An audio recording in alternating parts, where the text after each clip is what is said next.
Hi friends, தங்க மகள் upcoming review பார்க்கலாம். என்ன தான் பாடுபட்டு எடுத்தும் புண்ணியம்லாம் போகுது. கரெக்டாக போய் ஹாசினியை அடைச்சி வச்சிடறான் சிவா. என் மொபைலை கொண்டு வந்து உன் முத்துப்பாண்டியை கொடுக்க சொல்லு, இல்லைன்னா உன்னை சிதைச்சிருவேன் அப்படிங்கிறாங்க. அதுக்கப்புறம் முத்துப்பாண்டிக்கும் ஃபோன் பண்ணுறாரு. நீ வர்றியா, ஃபோனோட வர்றியா இல்லையா? இல்லை, உன்னோட இந்த அஞ்சலி என்ன பண்ண போகிறேன்னு தெரியுமா? அப்படியே அசிங்கமாக ஃபோட்டோ எடுத்து வீடியோவில் விட்டுருவேன், நெட்டில் விட்டுருவேன் அப்படின்னு மிரட்டுறாங்க. ஆனால் அதுக்கு முன்னாடி எப்படியும் அஞ்சலி தப்பிச்சிருவா அப்படின்னு கிளம்பித்தான் போகிறாங்க சேது முத்துப்பாண்டி. ஆனால் என்ன பண்ணுறாங்க, இவன் மிரட்டில் பயப்படுறாரு.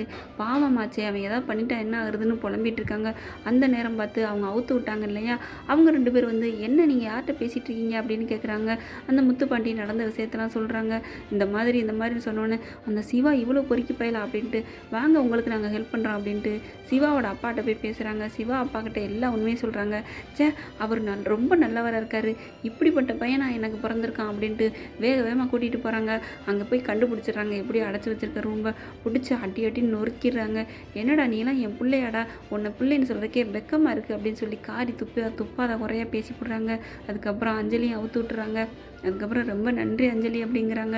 நீ வந்து என் பிள்ளைய வந்து திருத்தணும் வந்து என்ன நினச்சியோ, என் பிள்ளைய திருத்தணும்னு நான் நினைக்கிறேன். இனிமேல் அவன் எந்த பொண்ணையுமே இந்த மாதிரி பண்ண மாட்டான் அப்படின்னு மன்னிச்சுக்கம்மா அப்படின்னு சொல்லி அஞ்சலிட்டையும் முத்துப்பாண்டிட்டையும் மன்னிப்பு கேட்குறாங்க சிவா அப்பா.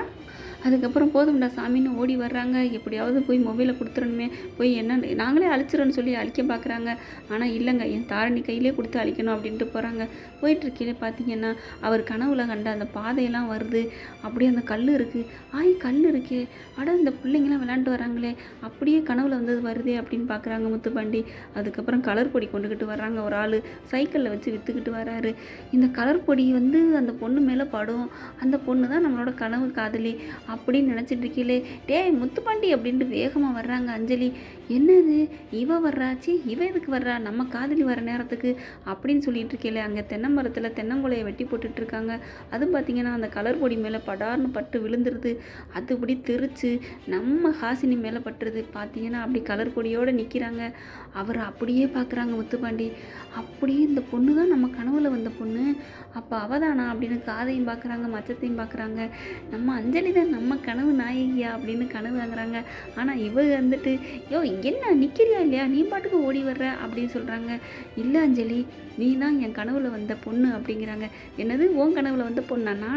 நானா ஐயே, நானாவது ஒன்னையே கட்டிக்கிறதா அப்படிங்கிறாங்க. இல்லை அஞ்சலி, நீ தான் என்னோட காதலி, என்னோட காதலியை நீ தான் அப்படின்னு சொல்லி பயங்கரமாக சந்தோஷமாக கட்டி பிடிக்கிறாரு. இங்கே பாரு, போறியா என்ன, நானா உன்னையெல்லாம் கட்டிக்க முடியுமா, நீ யார் நான் யார், சேச்சா அப்படிங்கிறாங்க. அதெல்லாம் முடியாது அஞ்சலி, என்னோட கனவு காதலி நீ தான் என்னோட காதலி, நீ தான் என்னோட வருங்கால பொண்டாட்டி அப்படின்னு புலம்பி தள்ளுறாங்க. ஓகே ஃப்ரெண்ட்ஸ், பார்க்கலாம் என்ன நடக்குதுன்னு. உங்கள் பொண்ணான கையில் ஒரு லைக்கை போட்டு சப்ஸ்கிரைப் பண்ணுங்கள். Thank you friends.